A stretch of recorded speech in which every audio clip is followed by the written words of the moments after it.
बल्बों से चमक रहा था। गुलाब और गेंदे के फूलों की सजावट तो इतनी मनोहारी थी कि किसी का भी मन मोह ले। देखने वाले तो कह रहे थे कि रागिनी की बड़ी दीदी विभा की शादी भी इतनी धूमधाम से नहीं हुई थी, और यह बात सच भी थी, क्योंकि रागिनी के पिता जगदम्बा प्रसाद जी अपनी बड़ी बेटी विभा का विवाह इतनी धूमधाम से नहीं कर पाए थे, क्योंकि उस समय उनके घर की आर्थिक स्थिति इतनी सुदृढ़ नहीं थी। वैसे इस समय भी अंतर केवल इतना था कि रागिनी पढ़ाई खत्म होते ही जॉब करने लगी थी, जिसके कारण उसके विवाह की तैयारियों के लिए अच्छे खासे रुपए जमा हो गए थे। वैसे भी रागिनी के ससुराल वाले आर्थिक रूप से ज्यादा संपन्न थे, इसीलिए जगदम्बा प्रसाद जी ने शादी की तैयारियों में कोई कसर नहीं छोड़ी थी कि लड़के वालों को उनके यहाँ बारात लेकर आने में कोई शर्मिंदगी महसूस ना हो। चारों तरफ मेहमानों का तांता लगा हुआ था। जगदम्बा प्रसाद जी को एक पल की भी फुर्सत नहीं थी। वो बहुत ही प्रसन्न थे कि रागिनी को इतना अच्छा घर और वर मिला था। रागिनी के बाद उनकी एक बिटिया और थी, कुसुम। वो मन ही मन सोच रहे थे कि अब बस कुछ सालों के बाद उसका भी विवाह हो जाए और उसके बाद उनकी सारी जिम्मेदारियां पूरी हो जाएंगी। वैसे भी 3 साल पहले उनकी पत्नी के स्वर्गवास के बाद से उन्होंने अकेले ही अपनी तीनों बेटियों को माँ और पिता दोनों का प्यार दिया था। वो ये नहीं चाहते थे कि किसी को भी यह कहने का मौका मिले कि बेटियों की माँ नहीं है, इसलिए बेटियों के विवाह में कोई कमी रह गई। तय समय पर बारात आई। बहुत ही धूमधाम से विवाह संपन्न हुआ। विदाई के समय रागिनी अपनी दोनों बहनों और पिता से लिपटकर खूब रोई। जगदम्बा प्रसाद जी ने अपने दामाद कार्तिक के सामने हाथ जोड़ते हुए कहा, दामाद जी, मैंने बड़े ही नाजों से अपनी बेटी की परवरिश की है, इसे हमेशा खुश रखिएगा। बोलते हुए उनकी बूढ़ी आंखों में पानी आ गया। कार्तिक ने जगदम्बा प्रसाद जी का हाथ पकड़ते हुए कहा कि पापा जी, आप यह क्या कर रहे हैं? हाथ जोड़कर मुझे शर्मिंदा मत करिए। आज के बाद से रागिनी की खुशियों की जिम्मेदारी मेरी है। रोते हुए भी रागिनी तिरछी नजरों से पति की ओर देखने लगी। उसके मन में सुकून की एक तरंग उठी कि उसका पति उसकी खुशियों के बारे में जरूर सोचेगा। रागिनी विदा होकर ससुराल पहुंची। उसकी सास दमयंती जी बहुत सी महिलाओं के साथ आरती की सजी हुई थाली लिए हुए गृह प्रवेश की रस्म के लिए खड़ी थी। तभी कार्तिक की ममेरी बहन श्वेता द्वार रोककर खड़ी हो गई और कहने लगी कि भैया भाभी, पहले मुझे मेरा नेक चाहिए, तभी मैं आप लोगों को अंदर आने दूंगी। रागिनी मुस्कुरा उठी। कार्तिक ने बहन को नेक दिया, तब जाकर उसकी सास ने आरती उतारी। उसके बाद रागिनी ने चावल के कलश को दाहिने पैर से गिराकर घर में प्रवेश किया। रागिनी की जेठानी माधुरी उसे घर के भीतर लेकर आई। रागिनी के ससुराल में उसके जेठ जेठानी, उनका एक 7 वर्षीय बेटा बबलू और सास ससुर रहते थे। शादी के सप्ताह भर के बाद रागिनी और कार्तिक को हनीमून पर जाना था।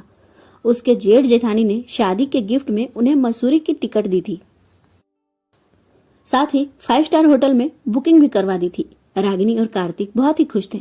उन दोनों को शादी के बाद के दिन सतरंगी सपने की तरह महसूस हो रहे थे। दोनों मसूरी की हसीन वादियों में घूमते हुए अपने प्यार की दुनिया में घुलने लगे थे। उन्होंने वहां पर ढेर सारी तस्वीरें खिंचवाई, अपने मनपसंद के भोजन का लुत्फ लिया। किसी किसी दिन वो होटल के कमरे से बाहर नहीं निकलते थे, बस दिन भर एक दूसरे के प्यार के आकंठ में डूबे रहते थे। 15 दिनों के हनीमून के बाद जब वो वापस आए तो एक दूसरे के काफी करीब आ गए थे। शादी के बाद रागिनी अपनी गृहस्थी की जिम्मेदारियों और ऑफिस की भाग दौड़ में उलझ गई। इन सब के बीच समय बहुत तेजी से गुजरता गया। इतनी व्यस्तता के बावजूद कार्तिक और रागिनी एक दूसरे के लिए वक्त निकाल ही लेते थे, जिसके कारण उनके प्यार में अभी भी ताजगी बनी हुई थी। देखते ही देखते रागिनी की शादी को 1 साल हो गए थे। रागिनी की जेठानी जी माधुरी गर्मी की छुट्टियों में अपने मायके गई हुई थी। जब वो मायके से वापस आई तो सभी के लिए महंगे महंगे उपहार लेकर आई थी।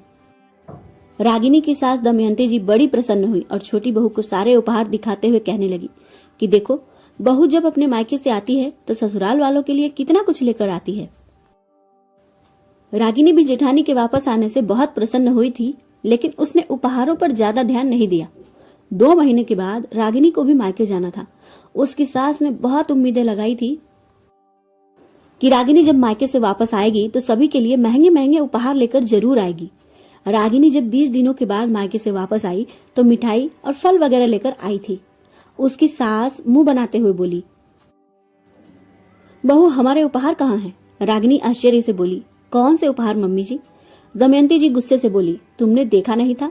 जब तुम्हारी जेठानी मायके गई थी तो हम सभी के लिए कितने महंगे महंगे उपहार लाई थी। फिर तुम उपहार क्यों नहीं लेकर आई? रागिनी हैरानी से कहने लगी। मम्मी जी, जेठानी जी जो भी लाई थी वो अपने मन से लाई थी, उन पर किसी ने दबाव नहीं बनाया था। आपने मुझसे भी तो कुछ नहीं कहा था कि आपको कुछ चाहिए, फिर मैं आपके लिए क्या लेकर आती? आपको कुछ चाहिए तो मैं अभी लाकर दे देती हूँ। वैसे भी मेरे विवाह में पापा ने बहुत लोन ले रखा था, ऊपर से अभी अगले साल छोटी का विवाह भी होने वाला है।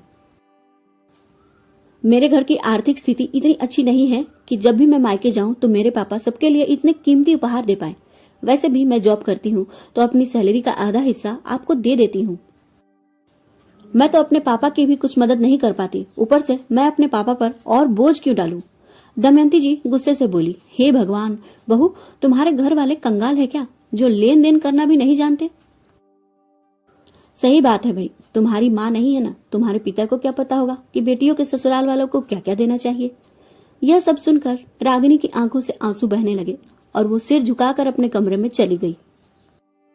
उसे रोता हुआ देखकर उसकी जेठानी माधुरी का दिल बहुत दुखी हुआ। वो उसके पास आई और उसे चुप कराते हुए कहने लगी कि मैं तुम्हारे दर्द को अच्छे से समझती हूँ, तुम जरा चालाकी से काम लिया करो। देखो, मैं ये जो भी उपहार लाती हूँ वो मेरे मायके वाले नहीं देते हैं, बल्कि यह तो मैं अपने पति की कमाई से ही लेकर आती हूँ। मेरे पति को सारी बातें पता है और ससुराल में मुझे डांट खाने से बचाने के लिए, बार बार कीमती उपहार खरीदने के लिए वो मुझे पैसे दे देते हैं। यह बात सुनते ही रागिनी आश्चर्यचकित रह गई। माधुरी आगे बोली, देखो रागिनी, तुम भी जॉब करती हो, देवर जी भी जॉब करते हैं।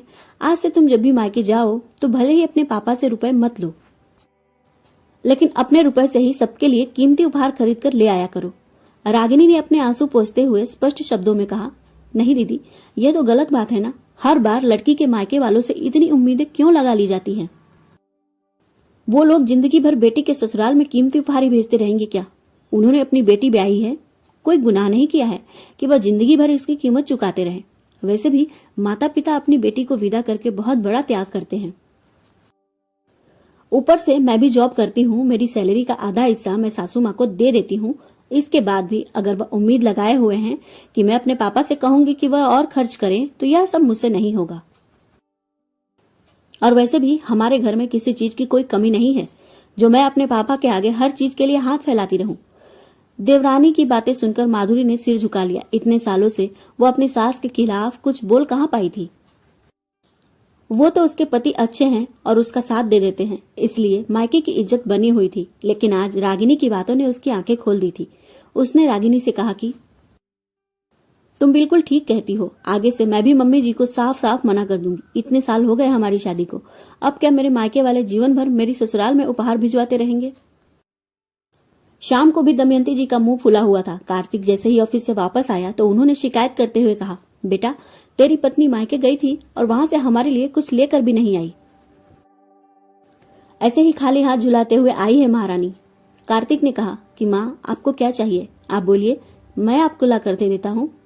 दमयंती जी मुंह बनाते हुए बोली, अब तू भी शुरू हो गया। लेन देन तो बहू के मायके वालों को करना ही चाहिए, यह रिवाज बदलना नहीं चाहिए। कार्तिक बड़े विनम्र स्वर में बोला, माँ, अगर उसके मायके वाले अपनी खुशी से कुछ दे देते हैं तो अच्छी बात है, वरना किसी की समस्या, आर्थिक स्थिति या परेशानी को जाने बिना हमें किसी के ऊपर उपहार के लिए दबाव नहीं डालना चाहिए। दमयंती जी सिर पीटते हुए बोली, मेरे ही नसीब खोटे थे जो ऐसे कंगालों के परिवार से रिश्ता जोड़ा। बड़ी बहू मायके जाती है तो कितना कुछ लेकर आती है। अब कार्तिक को बात चुभ गई। वो नाराज हो गया और गुस्से से भड़कते हुए बोला, ये क्या बकवास है माँ, रागिनी के घर वाले कंगाल कैसे हुए?